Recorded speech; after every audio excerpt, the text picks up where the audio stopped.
जय महाराष्ट्र, जय महाराष्ट्र, जय महाराष्ट्र, जय महाराष्ट्र.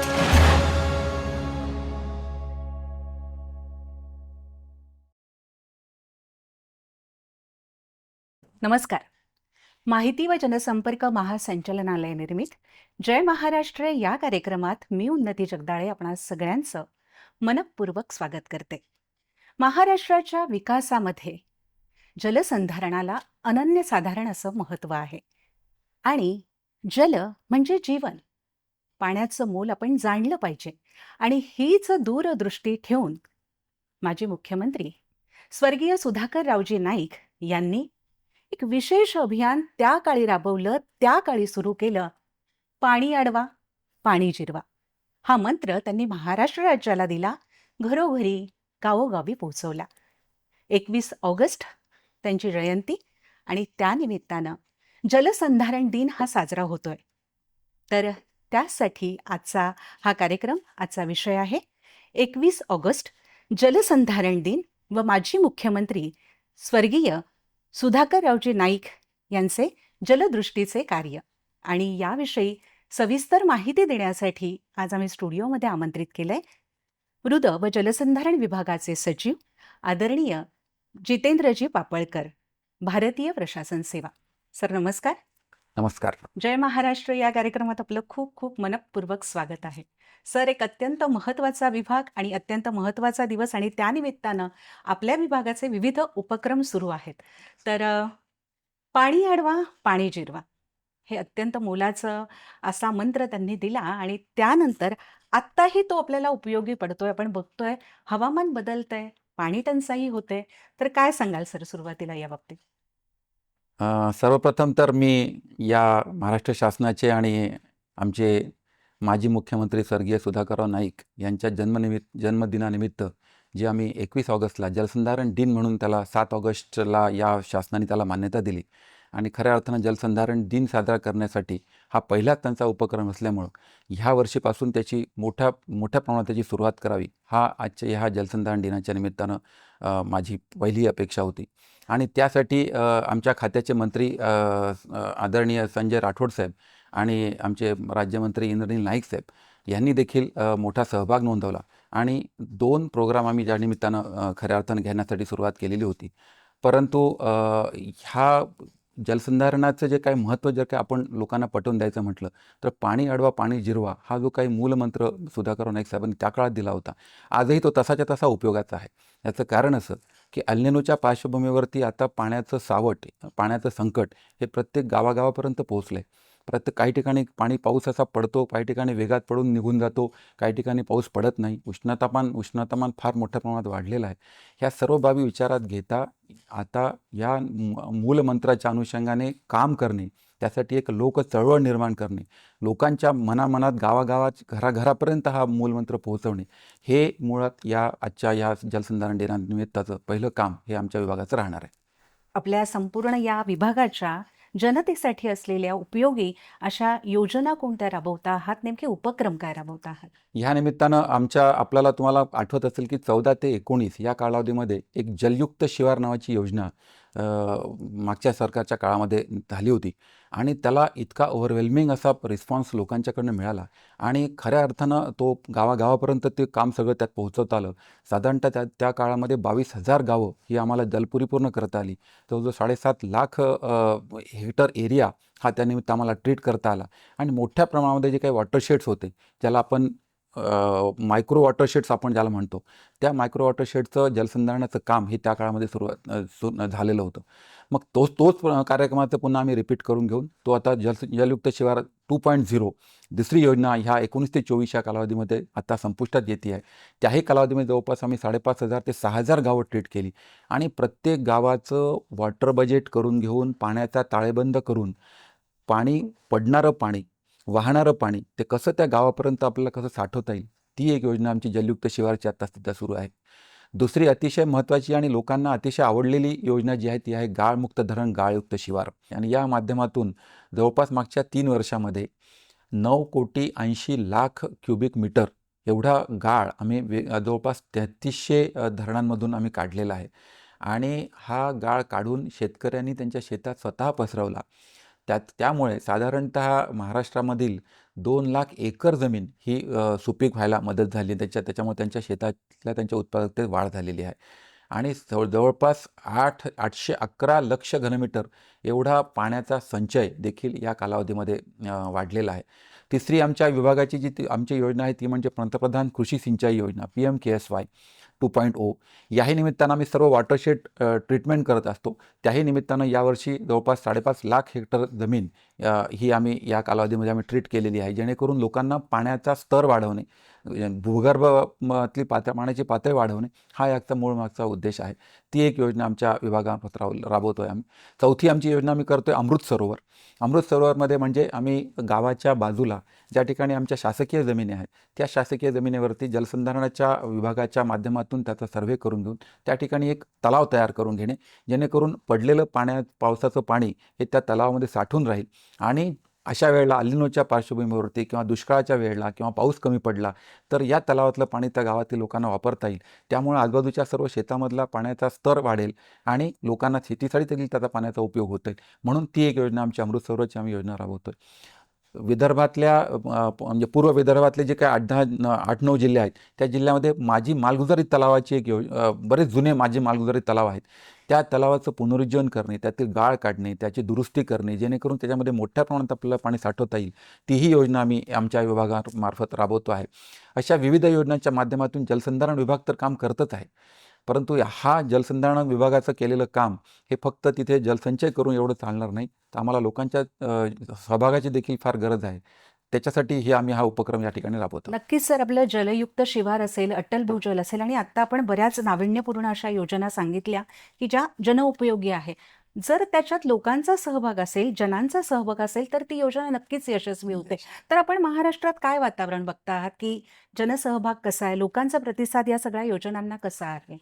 लोकांचा सहभाग, लोकांच्यापर्यंत आपण पोहोचलो की लोक त्याला सहभागी होतातच होतात. याचं अनेक उदाहरणं आता दिसत आहेत. आपल्या राज्यामधले जी काही आपल्याकडे आपण मोठी नावं आपण घेतो. अण्णा हजारेंचं राळेगण सिंधी गाव घ्या किंवा पोपटराव पवारांचं हिवरे बाजार घ्या किंवा संभाजीनगरमधलं पाटोदा गाव घ्या.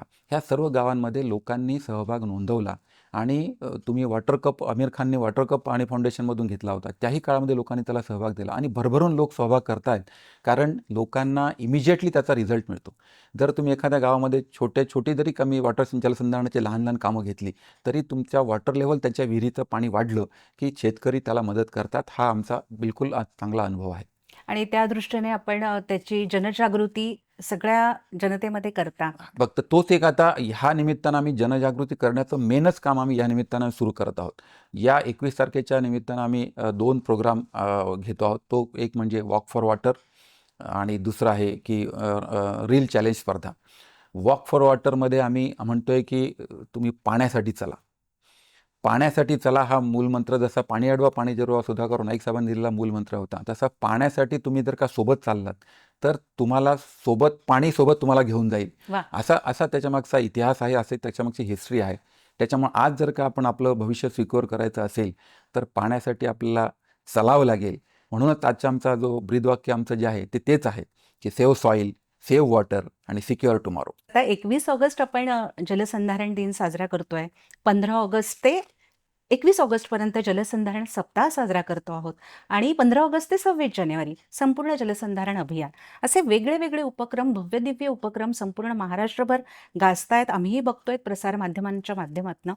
तर एकूणच हे कार्यक्रम नेमके जर विस्तृत प्रेक्षकांना सांगायचे झाले तर नेमकी जनजागृती नेमकं कशा पद्धतीने सुरू आहे, काय सांगाल सर? आम्ही पहिल्यांदा तर 15 ऑगस्टला माननीय मुख्यमंत्री आणि माननीय पालकमंत्री महोदयांच्या हस्ते आमच्या लोगोचं अनावरण प्रत्येक जिल्ह्यामध्ये 15 ऑगस्टच्या कार्यक्रमाच्या निमित्तानं केलं आणि लोगोचं अनावरण करून एक शपथ पण आम्ही त्या दिवशी जमलेल्या सर्व लोकांना त्या ठिकाणी दिली.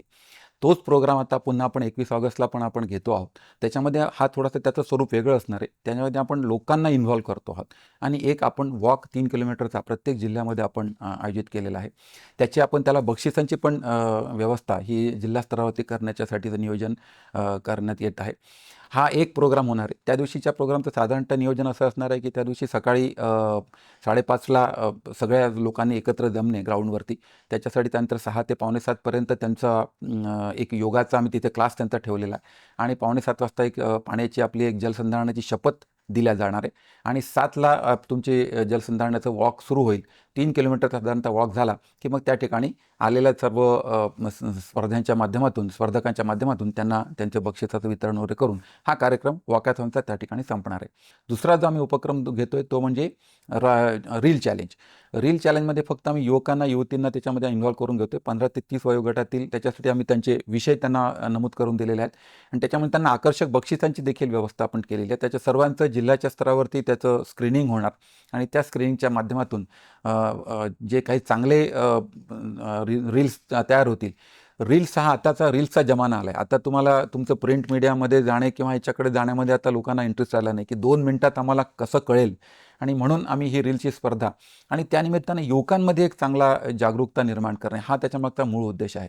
कारण विद्यार्थ्यांच्यापर्यंत जर का तुम्ही एखादा प्रोग्राम नेला तर तुम्हाला त्याचा रिझल्ट्स अतिशय चांगले मिळतात आणि म्हणून या माध्यमातून लोकांच्या घरांमध्ये पोहोचवणे, लोकांना पाण्याचा वापर काटकसरीने पाण्याचा वापर कसा करावा हे सांगणे, पावसाचं पडलेलं पाणी आपल्याला कसं साठवता येईल, त्याच्यासाठी रेन वॉटर हार्वेस्टिंग आपल्याला कसं मदत करू शकेल याच्या अनुषंगाने त्यांना मार्गदर्शन करणे, ह्या सर्व बाबी ह्या रील फॉर चॅलेंजच्या माध्यमातून पुढे येतील आणि त्याच्याच माध्यमातून त्याचा सर्व ठिकाणी प्रचार आणि प्रसार होईल. अशा आम्ही या 2 योजना ह्या सप्ताहाच्या निमित्तानं आम्ही ठेवलेल्या आहेत. आणि 15 ऑगस्ट ते 26 जानेवारी हा जो आम्ही पूर्ण स्पॅन ठेवला आहे तो आपल्या ग्रामपंचायतीमध्ये किंवा आपल्या शहरामध्ये असलेले जेवढे काही आमचे वॉटरचे स्ट्रक्चर्स आहेत त्या सर्व स्ट्रक्चर्सना व्हिजिट करणे, त्या ठिकाणी जलपूजन करणे, झालेलं चांगले कामं लोकांच्यापर्यंत सांगणे, ह्याच्यामुळे झालेलं पाण्याचा जो काही संचय तिथे झाला असेल त्याच्यामुळे तुमच्या शेतामध्ये तुम्हाला तुमच्या वॉटर लेवल कशा वाढणार त्याच्याविषयी त्यांना महत्त्व समजावून सांगणे, ह्या सर्व बाबींचं मग त्यांना मार्गदर्शन करणे, ह्या सर्व कार्यक्रम हे या निमित्तानं होणार आहेत. त्याही कालावधीमध्ये आम्ही 2-3 अतिशय महत्त्वाचे कार्यक्रम लोकांच्यापर्यंत नेतोय. एक म्हणजे संपूर्ण जिल्ह्यामध्ये एक तरी गाव हे रेन वॉटर हार्वेस्टिंग तर 100% घरांमध्ये रेन वॉटर हार्वेस्टिंग झालेलं असलं पाहिजे. किंवा रिचार्ज पीट नावाचं एक छोटासा एक स्ट्रक्चर असतं, जे स्ट्रक्चर तुम्ही केलं तर तुम्हाला तिथे पडलेलं पावसाचं पाणी त्या ठिकाणी जमा होतं आणि मग तिथली वॉटर लेवल एकदम वाढते. तर ते एक छोटंसं स्ट्रक्चर जर का आपण प्रत्येक गावामध्ये 1,000 किंवा जिल्ह्यामध्ये 10,000 असं आम्ही 3,60,000 आपण अशी रिचार्ज पीट्स हे आपण आमचं उद्दिष्ट आम्ही राज्यासाठी ठेवतोय, जेणेकरून प्रत्येक गावागावापर्यंत जलसंधारणाची सगळी कामं पोहोचवता येतील आणि खऱ्या अर्थाने लोकांना महत्त्व त्याचं पटलं की लोकांनी आपोआप मग त्याच्यामध्ये पुढे त्यांनी जावं हा त्याच्या मागचा उद्देश आहे. मला पुन्हा थोडंसं वॉक फॉर वॉटर या विषयाकडे यावंसं वाटेल. नेमकी त्यामध्ये थीम काय आहे? म्हणजे त्यात काही घोषणा दिल्या जाणार आहेत, तिथे कशा पद्धतीने वॉक फॉर वॉटर असणार आहे? वॉक फॉर वॉटर ही जी मूळ संकल्पना आम्ही मांडली आहे त्यामध्ये एक तर महाराष्ट्र हा एकतर कृषीप्रधान महाराष्ट्र आहे. आपलं सर्व जे काही अवलंबून आहे ते शेती आणि आपल्या शेती आणि शेतीशी जमीन, माती आणि पाणी याच्याशी आपला अतिशय जवळचा संबंध आहे आणि त्याच्यामुळे या माती आणि पाणी या दोन्ही विषयाशी युवक पण जोडले जावे, गावातील सर्व लोकांच्यापर्यंत आपण पोचावं, हा मूळ उद्देश ह्या वॉक फॉर वॉटरचा मूळ उद्देश तेवढाच आहे.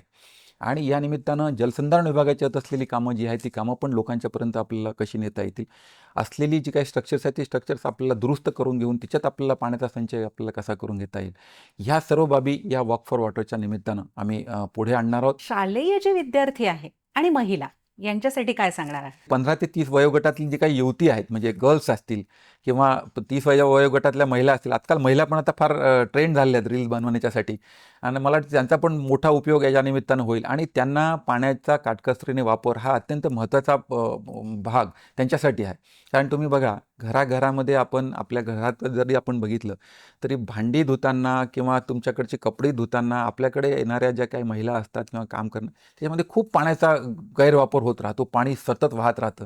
आणि तुम्ही बाहेर बघा, जर तुम्हाला बाहेर ऑब्झर्व केलं तर आपल्याला कार वॉश करणाऱ्यांच्याकडे मोठ्या प्रमाणामध्ये कारचं वॉशिंगमध्ये पाणी खूप मोठ्या प्रमाणात जातं आहे, फ्लशमध्ये पाणी खूप मोठ्या प्रमाणात जातं आहे. ह्या सगळ्या पाण्यांचा जर का आपण विचार केला तर म्हणजे एका दृष्टीने पाहिलं तर ही एक क्रिमिनल ॲक्ट आहे की पाण्याचा अपव्यय टाळणे हा म्हणजे अतिशय भविष्याच्या दृष्टिकोनातून विचार केला तर हा फार मोठा विचार आहे आणि फार मोठ्या याच्यावरती फार बारकाईने विचार होण्याची गरज आहे. आणि हाच विचार आम्ही लोकांच्या घरापर्यंत पोहोचवणे हे या मूळ ह्या 2 रील फॉर चॅलेंज आणि वॉक फॉर वॉटरचं मूळ उद्देश आहे. हे सगळं झालं गावांसाठी. गावांमध्ये आपण हा प्रचार प्रसार हो. करताय. शहरात काय? म्हणजे खऱ्या अर्थानं हा इसेन्स जो आहे की हे पाणी आपल्यासाठी आहे आणि हे पाणी आपण आत्ता वाचवलं नाही तर आपल्याला पुढे आपण वाचू शकणार नाही. हा मुळात विचारच आता शहरात आणि ग्रामीण दोन्ही भागामध्ये सारख्या पद्धतीनं रुजवण्याची गरज आहे. आणि म्हणून सर्व शाळांमधून आम्ही याच्या पद्धतीच्या वादविवाद स्पर्धा ठेवल्या आहे, निबंध स्पर्धा ठेवल्या आहे. वेगवेगळ्या पद्धतीनं लोकांना लेखासाठी आम्ही उद्युक्त करतोय. वृत्तपत्रांच्या माध्यमातून आपण लोकांच्यापर्यंत पोहोचतोय, की हे तुम्ही सेव्ह करा. ह्याला तुम्हाला हे जर का आपण त्यात काही करू शकलो नाही, तर भविष्य तुम्हाला कधीही माफ करणार नाही. आणि म्हणून शहराच्या भागामधलं देखील शहराचं देखील एक प्लॅनिंग करणे, शहराचा ज्या ठिकाणी उतार असेल त्या ठिकाणी छोटं तळे निर्माण करणे, त्या ठिकाणी तुमच्याकडचं जे काही ड्रेनेजचं वॉटर असेल ते ड्रेनेज वॉटर थांबवून घेऊन त्याचा रियूज कसा करता येईल, पाण्याचा रियूज किंवा रिसायकलिंग ऑफ वॉटर कसं करता येईल, ह्याच्या अनुषंगाने शहरांनी शहराच्या असलेल्या महानगरपालिका, नगरपालिका, नगरपंचायती यांनी त्यांचं नियोजन करणे, ह्यासाठी शहरातल्या देखील लोकांना आम्ही याच्यामध्ये इन्व्हॉल्व करून घेण्यासाठी आम्ही आयोजित करतो आहोत. नक्कीच सर. आता तुम्ही फार सुंदर घोषवाक्य पण आणलेली आहे, जसे माती वाचवा, पाणी जपा आणि सुरक्षित भविष्य घडवा. काय नेमका या घोषवाक्यांमागचा उद्देश आणि अशी घोषवाक्य ही किती प्रभावी होतात जनसामान्यांमध्ये? काय वाटतंय? सेव्ह सॉईल, सेव्ह वॉटर आणि सिक्युअर टुमॉरो ह्या तिन्ही वाक्यांमधून आपण आमच्या मृदसंधारण विभाग, जलसंधारण विभाग आणि तुमचं फ्युचर हे कसं याची सांगड घातली गेलेली आहे हे त्याच्यावरून लक्षात येतं. देशाचे पंतप्रधान आदरणीय मोदी साहेबांनी कॅच द रेन हा एक मूलमंत्र दिला आहे. कॅच द रेन, जलसंचय जनभागीदारी ह्या माध्यमातून एक मोठं पोर्टल देशासाठी त्यांनी निर्माण केलं. आणि त्याच्यामध्ये देखील हीच बाबी आहेत की तुम्ही पडलेलं पावसाचं पाणी थांबवा, पडलेलं पावसाचं पाणी तुम्ही कॉन्झर्व्ह करा. जलसंचयन करण्याच्यासाठी वेगवेगळे तुमच्याकडचे जे काही तुम्हाला करता येईल, तलाव बनवा, साठवण तलाव बनवा, पाझर तलाव करा. नाहीच काही झालं तर तुमच्या पडलं पावसाचं पाणी, तुमच्या बिल्डिंगमधलं पावसाचं पाणी तुम्ही तुमच्या बिल्डिंगमध्ये तुम्हाला चांगलं ते जमा करून ठेवता येईल आणि त्याचा वापर तुम्हाला तुमच्याकडच्या रियूजच्या वॉटरसाठी तुम्हाला करता येईल. तर पाण्याचं जलसंचयन कसं करणं हा मूलमंत्र घेऊन राज्याचे मुख्यमंत्री आदरणीय फडणवीस साहेब आणि आमचे मंत्री जलसंधारण मंत्री राठोड साहेब आणि आमचे राज्यमंत्री इंद्रनील नाईक साहेब यांच्या एकत्रित या विचार मंथनामधून हा उपक्रम पुढे येतोय. आणि हा उपक्रम पुढे नेत असताना ह्या लोकांचं फार मोठं योगदान याच्यात राहणार आहे. त्याच्यामध्ये आमच्या सर्व राज्याचे आमचे मंत्री, पालकमंत्री, आमदार महोदय, खासदार महोदय, आमचे जिल्हा परिषदेचे अध्यक्ष, महापौर हे सगळे लोक ह्या वॉकॅथॉनच्या निमित्तानं आम्ही एकत्र करणार आहोत जिल्ह्याला, जेणेकरून प्रत्येकाला असं वाटलं पाहिजे, कुठेतरी त्याच्या डोक्यामध्ये हा विचार विचारून गेला पाहिजे की येस, हे पाणी आपल्याला आत्ता वाचवायला लागेल, वाचवल्याशिवाय आपला पुढे पर्याय नाही. हा विचार त्यांच्यापर्यंत पोहोचवणे हाच मुळात या म्हणजे सेव्ह सॉईल, सेव्ह वॉटर आणि सेव्ह युअर फ्युचर टुमॉरो असा त्याच्यामागचा मूळ उद्देश आहे. नक्कीच. हा उपक्रम राबवत असताना जर काही जनतेला यामध्ये सहभाग करायचा असेल तर त्याचं काही रजिस्ट्रेशन आहे का? ते जसं दिंडी चालते तर ही पाण्याची दिंडी आहे, काय सांगाल? नाही. अतिशय शेवटचा पण अतिशय चांगला प्रश्न तुमचा राहिला आहे की ह्याचं आम्ही काय केलं, याला एक QR कोड दिलेला आहे. बरं. आणि या QR कोडच्या माध्यमातून प्रत्येकाला ज्याला कोणाला याच्यामध्ये वॉकॅथॉनमध्ये सहभागी व्हायचं असेल तर त्याला वॉकॅथॉनसाठी, किंवा ज्याला रील फॉर चॅलेंजमध्ये सहभागी व्हायचं असेल तर त्यांनी रील फॉर चॅलेंजसाठी हा QR कोड त्यांनी रजिस्टर करून घेतला पाहिजे. QR कोडवरती आपली नोंदणी केली पाहिजे. आणि मग त्यांनी त्यांचा जो आमचा हॅशटॅग आहे save soil save water, hashtag save soil save water, याच्यामध्ये त्यांनी आपली जी काही रील आहे ती रील त्यांनी टॅग करावी, जेणेकरून ती आमच्या अकाउंटला ती दिसेल. आणि मग त्याचं आम्ही जिल्ह्याच्या स्तरावरती त्याची एक आम्ही जिल्हास्तरीय कमिटी केलेली आहे. त्या कमिटीच्या माध्यमातून या रील्सचं त्याची स्क्रुटिनी होईल आणि मग त्याच्यातनं त्याला फर्स्ट, सेकंड, थर्ड प्राइसेस हे प्रत्येक जिल्ह्यामधून दिल्या जाणार आहेत. वॉक फॉर वॉटरमध्ये देखील वॉकॅथॉन पूर्ण झाल्यानंतर त्या ठिकाणी देखील अशाच पद्धतीनं ज्यांचं वॉक त्यांनी यशस्वीरित्या पूर्ण केला त्याच्यापैकी पण काही लोकांना CSRच्या माध्यमातून आम्ही काही बक्षिसं देण्याच्यासाठीचं नियोजन करण्याचं जिल्हाधिकाऱ्यांना विनंती केलेली आहे. त्याही लोकांना त्याच्या एक टोकन म्हणून त्यांना एक काहीतरी आपल्याकडून दिलं जावं एवढे लोक जमल्यानंतर, म्हणून त्यासाठी त्यांची पण आम्ही व्यवस्था करत आहोत. तर या QR कोडचं मात्र रजिस्टर नोंदणी ही आवश्यक आहे, जेणेकरून आपल्याला हे कळेल की महाराष्ट्रामधील लोक हे किती जागरूक आहेत, महाराष्ट्रातील किती लोक हे पाण्याच्या विषयी जागरूक आहेत आणि पाण्याच्या या वॉक फॉर वॉटरमध्ये किती लोक सहभागी होऊ शकतात, ही लोक चळवळ व्हावी, ही जनतेची चळवळ व्हावी, हाच याच्या मागचा मूळ उद्देश आहे. नक्कीच जनतेचा सहभाग असले तर ती चळवळ नेहमीच यशस्वी होते, इतिहासही सांगतोय. बरं, हा जो QR कोड आहे हा कुठे उपलब्ध होईल? हां, आम्ही सर्व आमच्या वेबसाईटला अवेलेबल आहेत. आमच्याकडे आम्ही सर्व ठिकाणी जे जिल्ह्याचे जिल्हा जलसंधारण अधिकारी त्यांच्या माध्यमातून आम्ही जो लोगो दिला त्याच्यावरती पण अवेलेबल आहे. आम्ही आता वृत्तपत्रात जाहिराती देतो त्याच्यावरती पण अवेलेबल आहे. माननीय मुख्यमंत्री मोदयांचं देखील आता सकाळी त्यांची बाईट आम्ही व्हायरल केलेली आहे. त्याच्यामध्ये पण आम्ही तो लोगो आपण देतो आहोत. सर्व ठिकाणी त्यांना लोगो अवेलेबल होईल अशी व्यवस्था ही सर्व ठिकाणी आहे आणि त्या लोगोचं व त्या QR कोडच्या अनुषंगाने त्यांचं रजिस्ट्रेशन जर झालं तर आपल्याला खऱ्या अर्थाने हे कळेल की किती लोक आपल्या याच्यात सहभागी होते. सोशल मीडिया हा सगळ्यात महत्त्वाचा आणि प्रभावी जे माध्यम आहे, तर त्याचा उपयोग कसा करता आहात? हे सगळे जे काही आम्ही आता QR कोड आणि सगळे जे काही आम्ही करतो ते सगळ्या सोशल मीडियावरती आम्ही टाकलेले आहेत. आमच्या ट्विटर हँडलवरती आहे, आमच्या इन्स्टावरती आहे, इंस्टाग्रामवरती पण आहे, आमच्या फेसबुक आणि याला पण लाईव्ह आहे. सगळ्या ठिकाणी आम्ही हा जो काही QR कोड लोगो आणि वॉकॅथॉनचं जे काही मूळ पोस्टर जे आपण पाहतात हे सगळं पोस्टर आम्ही सगळ्या ठिकाणी ते व्हायरल केलेलं आहे. आणि हा जो काही वॉक सुरू होणार आहे, तर त्याची सुरुवात कुठून होणार आहे? मुंबईमध्ये आम्ही हा प्रोग्राम माननीय मुख्यमंत्री मोदयांच्या हस्ते आम्ही सुरू करणार आहोत. तो साधारणतः वरळीला आमचं घेण्याचं नियोजन आहे आणि वरळीचा जो प्रमाणाचा जो एरिया आहे त्या एरियामध्येच ही 3 किलोमीटरची वॉक त्याचा पूर्ण होईल आणि जिल्ह्याच्या ठिकाणी सर्व जिल्हाधिकारी याचं नियोजन करत आहेत. जिल्ह्याचे आमचे कार्यकारी अभियंता जे जलसंधारणचे कार्यकारी अभियंता आहेत ते याच्यामध्ये लीड रोलमध्ये आहेत. कलेक्टर साहेब सगळ्या जिल्ह्यांचे जिल्हाधिकाऱ्यांनी, CO, जिल्हा परिषद, SP, महापालिका आयुक्त या सर्वांनी एकत्र येऊन सगळ्यांच्या बैठका पण झालेल्या आहेत. त्या ठिकाणी त्यांच्या ठिकाणी त्यांचा जो काही ओपन ग्राउंड राहणार आहे त्या ठिकाणी त्याची ते एकत्र करून घेऊन तिथून मग त्याची सुरुवात ते 3 किलोमीटरचा त्यांनी आयडेंटिफाय केलेले रोड्स राहणार आहेत. टायमिंग मात्र हे राहणार आहे 5:30 ते 8पर्यंत सगळा प्रोग्राम संपेल अशा पद्धतीने त्याचं नियोजन प्रत्येक जिल्ह्याला करण्यात आलेलं आहे. स्वर्गीय सुधाकर नवजी नाईक यांनी आपल्याला पाणी अडवा पाणी जिरवा तेव्हा सांगितलं होतं. जलसंधारण विभागाची सुरुवात त्यांनी केली. एक निर्भीड पत्रकार होते आणि खूप चांगलं कार्य त्यांनी त्यांच्या काळात केलेलं आहे आणि त्याचा आदर्श आज आपण घेतोय, प्रेरणाही घेतो आहे. आणि 21 ऑगस्ट हा आपल्या सगळ्यांसाठी महत्त्वाचा दिवस आहे. पुन्हा एकदा आपण प्रेक्षकांना 21 ऑगस्ट या दिवसाविषयी थोडं सांगावं. 21 ऑगस्ट हा जलसंधारण दिन आपण हा आज यावर्षी तरी साजरा करत असलो तर या निमित्तानं माझी महाराष्ट्रातील तमाम नागरिकांना, जनतेला, विद्यार्थ्यांना, विद्यार्थिनींना सगळ्यांना माझी विनंती राहील की आपण या प्रोग्राममध्ये सहर्ष सहभागी व्हावं, सर्वांनी सहभागी व्हावं आणि नुसतं सहभागी होऊ नये तर आपण एक आज या निमित्तानं आपण संकल्प केला पाहिजे की आपण या जलसंधारणाच्या कामामधून मनसंधारण कसं होईल, लोकांना एकत्र कसं आणता येईल, लोकसहभाग आपल्याला कसा वाढवता येईल आणि लोकसहभागाच्या माध्यमातून जलसंधारणाची कामं आपल्या गावामध्ये, आपल्या शहरामध्ये, आपल्या जिल्ह्यामध्ये आपल्याला कशी पूर्ण करता येईल यासाठी आपण सर्वांनी एकत्र यावं, सहकार्य करावं आणि आम्ही आपल्यासोबत आहोत. आम्ही जलसंधारण विभाग म्हणून आम्ही आपल्यासोबत आहोत. आमच्या सर्व विभागाच्या सर्व यंत्रणाही आपल्यासोबत आहे. फक्त आम्हाला आपली साथ हवी आहे. आपल्या सहभागाशिवाय, आपल्या सहकार्याशिवाय हे पूर्ण होऊ शकणार नाही. म्हणून मी माझी पुन्हा एकदा आपल्या सर्वांना नम्र आवाहन करतो की आपण या 21 ऑगस्टच्या वॉकॅथॉनमध्ये सहभागी व्हा आणि वर्षभरासाठी आपण हा एक संकल्प करूया की आपण पडलेला पावसाचा पाण्याचा थेंब हा आपण आपल्यासाठी वाचवून ठेवू. आपल्यासाठी नव्हे तर पुढील पिढीसाठी तो अतिशय मार्गदर्शक आणि अतिशय आवश्यक ठरणार आहे. एवढीच या निमित्तानं मी सर्वांना आवाहन करतो. फारच छान. आणि आपण खूप सुंदर असे उपक्रम या निमित्तानं राबवता आहेत. शासनाच्या योजनाही खूप उपयोगी आहे आणि आपण जो दिवस निवडला आहे तो अत्यंत योग्य असा आहे. तर आज आपण या सगळ्याच विषयी खूप छान पद्धतीने माहिती दिलीत, त्याबद्दल मी आपले मनःपूर्वक आभार मानते. धन्यवाद सर. थँक्यू. धन्यवाद. पाणी अडवा पाणी जिरवा हा मंत्र तुमच्या मनात जिरवा, रुजवा आणि खऱ्या अर्थानं पाण्याचा सुयोग्य वापर करा. आणि त्यांनी जो काही पाण्यासाठी चाला हा जो मंत्र या निमित्तानं दिलाय तर त्यामध्ये 21 ऑगस्टला नक्कीच सहभागी व्हा. आज जय महाराष्ट्र कार्यक्रमातनं मी उन्नती जगदाळे आपला निरोप घेते. पुन्हा भेटूया नवीन कार्यक्रमात, नव्या विषयासह, नव्या पाहुण्यांसह. आज निरोप घेतोय. नमस्कार. जय महाराष्ट्र जय महाराष्ट्र जय महाराष्ट्र जय महाराष्ट्र.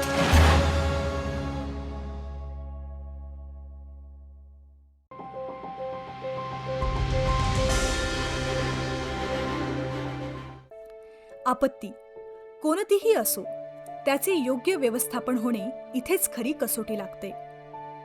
नांदेड जिल्ह्यासाठी सन 2025 हे वर्ष अतिवृष्टी आणि पूरस्थितीच्या दृष्टीने अत्यंत आव्हानात्मक ठरले.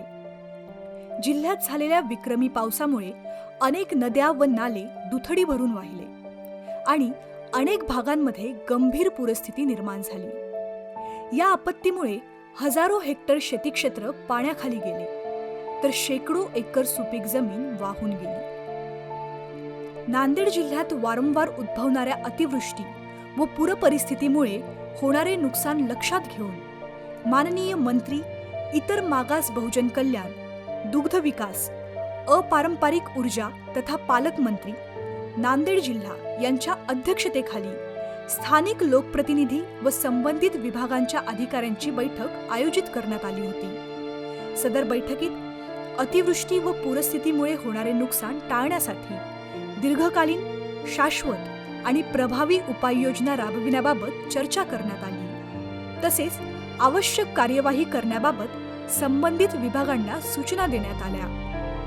त्यानुसार मृद व जलसंधारण विभागामार्फत अतिवृष्टीमुळे बाधित असलेल्या सर्व नाल्याचे प्राथमिक सर्वेक्षण केले.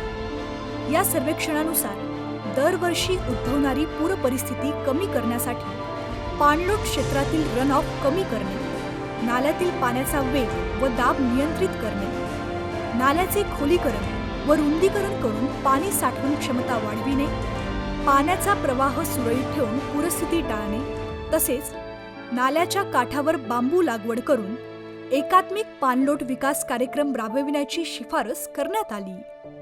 त्या अनुषंगाने जलयुक्त शिवार अभियान, गाळमुक्त धरण व गाळमुक्त शिवार अभियान, राज्य आपत्ती प्रतिसाद निधी SDRF, तसेच जिल्हा नियोजन समिती आदी विविध योजनांच्या माध्यमातून नांदेड जिल्ह्यात व्यापक स्तरावर नाल्यांच्या खोलीकरणाची कामे हाती घेण्यात आली. या अंतर्गत जिल्ह्यात एकूण 197 किलोमीटर लांबीच्या नाल्यांचे खोलीकरण करण्यात आले असून सुमारे 42,05,435 घनमीटर गाळ काढण्यात आला आहे. या कामांमुळे नाल्यांची वहन क्षमता वाढण्यास, पावसाच्या पाण्याचा निचरा सुरळीत होण्यास, भूजल पुनर्भरणास चालना मिळण्यास, तसेच भविष्यात अतिवृष्टी व पूरपरिस्थितीमुळे होणारे नुकसान कमी करण्यास मोठी मदत होणार आहे. तसेच सन 2026च्या पावसाळी हंगामासाठी नांदेड जिल्ह्यास 37,50,000 वृक्ष लागवडीचे उद्दिष्ट निश्चित करण्यात आले आहे. पर्यावरण संवर्धन, जलसंधारण आणि जिल्ह्यातील हरित क्षेत्रात भरीव वाढ करण्याच्या उद्देशाने मृद व जलसंधारण विभागामार्फत पूर्ण झालेल्या नाला खोलीकरण तसेच इतर जलसंधारण कामांच्या परिसरात 1,00,000 बांबू लागवडीचा विशेष उपक्रम हाती घेण्यात आला आहे.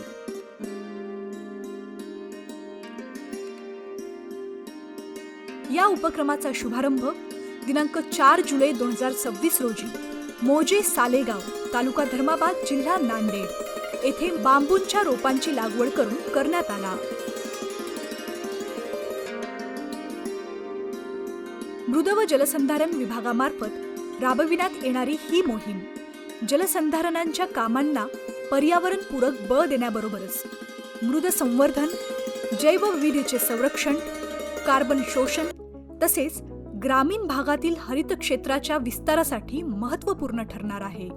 या अभियानाअंतर्गत नाला खोलीकरण करण्यात आलेल्या कामांच्या दोन्ही काठांवर बांबूंची लागवड करण्यात येणार आहे.